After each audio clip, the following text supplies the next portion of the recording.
Real ఎస్టేట్‌లో సంవత్సరాల తరబడి చేసినా సక్సెస్ కాకుండా ఉండాలంటే ఏం చెయ్యాలి?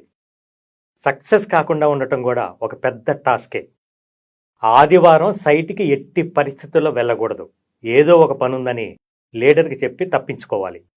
గ్రూప్‌లో లీడర్ ఏ మెసేజ్ పెట్టినా రిప్లై మాత్రం ఇవ్వకూడదు. రోజు ఆఫీస్‌కి రాకుండా పిలిచిన వాటికి, పిలవని వాటికి ఫంక్షన్‌లన్నీ తిరుగుతుండాలి. వెంచర్ల గురించి, సబ్జెక్ట్ గురించి అస్సలు ఏ మాత్రం తెలుసుకోవటానికి ప్రయత్నం కూడా చెయ్యొద్దు.